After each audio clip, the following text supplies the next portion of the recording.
Next is the male subfertility. So the male fertility there depends upon the sperm quality rather than the absolute number of the sperm present. And the male subfertility can be caused by the aging. The advancing paternal age may causes infertility. Similarly, certain inflammatory condition, infection like arthritis, epididymitis, they may causes the death of the sperm and causes infertility. Similarly, patient having a history of testicular trauma, a patient having varicocele in which there is increase in the blood flow occur, and there is dilation of pimpini palm venous plexus may causes male infertility, and male having a history of pelvic radiotherapy, male having a genetic disorder like Klinefelter syndrome, there is ejaculatory dysfunction occur, certain chronic medical diseases like diabetes, if a patient who had occupational exposure to radiation or chemical exposure, all of these causes infertility. Next is the semen analysis. So a normal semen has a volume of 1.5 ml.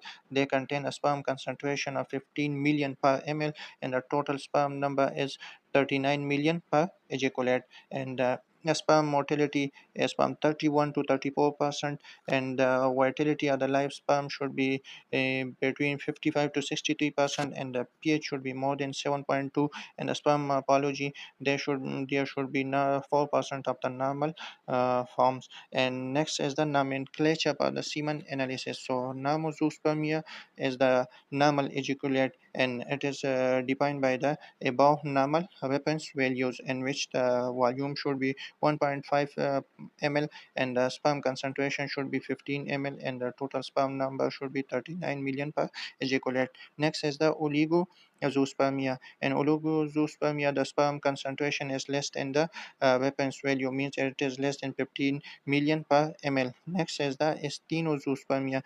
In stenozoospermia, there is a abnormal motility of the sperm, and teratozoospermia, there is abnormal morphology of the sperm, and azoospermia is in which there is no spermatozoa in the ejaculate, and aspermia is complete absence of ejaculate. And the last term is the oligostenospermia. It signifies the disturbance of all the three variables in which sperm have abnormal concentration, abnormal motility, and abnormal morphology. Next is the investigation done by the male infertility. So the first and most important is the semen fluid analysis, and it should be done in all the cases of the fertility workup. And the semen sample should be obtained after 2 to 4 abstinence from ejaculation.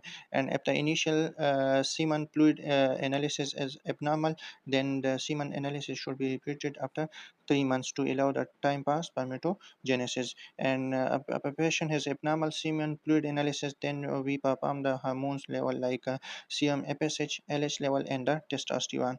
And if a patient has a suspected case of Klinefelter syndrome, then we order cardiotopy. And similarly, we also do the screening for cystic fibrosis. Last is the management of the male infertility. So initially we take a detailed history, we do examination, and there is any underlying condition, we treat the underlying condition, and similarly also review the medication if the patient of infertility or subfertility is taking like alcohol, anabolic steroid, they are anti-spermatogenic, cimetidine and spironolactone, they are anti-androgenic, and if a patient who is taking alpha beta blocker antidepressant, they cause ejaculatory dysfunction. So all of these drugs should be stopped on the patient, and similarly advise the patient to bring a lifestyle changes like stop smoking, decreases alcohol consumption, and attain a normal BMI, take care of the diet, and do regular exercise. And medical treatment, if a patient is hypogonadotropic hypogonadism, we give the patient gonadotropins like goserelin, and similarly in case of retrograde ejaculation, we give sympathomimetics. And if there is any obstruction, we do surgical treatment. And if a patient has done vasectomy, we do vasectomy reversal. And if a patient has varicocele, and then we do a surgical repair of the varicocele, in which we do the ligation of the pimpini palm venous plexus. So it was all about the male infertility and its management. Next is the assisted conception methods. Assisted conception refers to all the fertility treatments in which the sperm and oocytes are handled with the aim of achieving pregnancy. And the assisted conception include in vitro fertilization, which is the most common assisted conception technique, donor insemination, gamete into fallopian transfer, zygote into fallopian transfer, subzonal insemination, intracytoplasmic sperm injection into the oocyte, testicular sperm aspiration, percutaneous sperm aspiration, and microepididymal sperm aspiration. The first and the most important one is the in vitro fertilization. And the in vitro fertilization involve the extraction of oocyte from the female and the fusion of the ovum and the sperm in the laboratory, and then the transcervical transfer of the embryo into the uterus. So in vitro fertilization, we fuse the sperm and the ovum outside the body. And the in vitro fertilization is indicated in the following condition: in case of tuber diseases, male factor subfertility, endometriosis, pale ovulation induction, and a prior history of pale in vitro fertilization and decreased fecundability with the advancing maternal age. And the success rate of the in vitro fertilization is decreased in the presence of the following factor. If there is an advancement of the maternal age, that is maternal age more than 35, there decreases the success rate of in vitro fertilization. Similarly, if there is a prolonged duration of infertility and there is no previous pregnancy and pale history of previous in vitro fertilization and a female having history of smoking and high BMI, in these cases, the success rate of in vitro fertilization decreases. Now let's talk about the in vitro fertilization embryo transfer cycle. Initially, we take a detailed history. We do the baseline FSH level and the pelvic ultrasound, and per male we do semen analysis. The first step is the pituitary down regulation. So pituitary down regulation is done with the help of GnRH analog that prevent the LH surge and prevent the premature ovulation. And pituitary down regulation is done with the help of GnRH agonists that are given in a continuous pattern or GnRH antagonist. Second step is the ovarian stimulation, and it is achieved by the daily subcut injection of gonadotropins, which causes follicular development.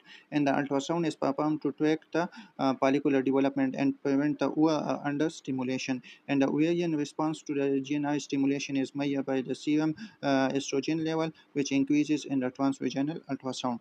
Third step is the inhibition of premature ovulation. So the high level of estrogen can lead to LH surge from the anterior pituitary, which can cause premature ovulation. And the premature ovulation from the ovary can be inhibited by the GnRH analogs. The fourth step is the triggering of ovulation with HCG. So in this stage, the HCG, which is similar to the LH, it is used to trigger the ovulation, and hence the HCG will lead to the release of ovum. The fifth step is the collection of oocyte. So after ovulation, the oocyte is released, which is then collected by the ultrasound guided needle aspiration about 34 to 38 hours after HCG trigger.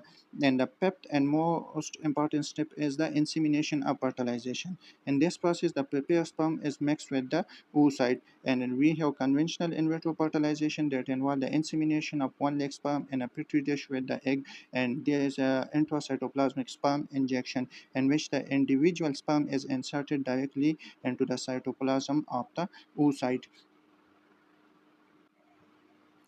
Next morning, the fertilization is assessed, and the fertility rate is 60% per in vitro fertilization and 70% per the intracytoplasmic sperm injection. And the embryo are then incubated under strict aseptic condition, and the embryo must be transferred back into the uterus after day 2, day 3, or day 5 after development.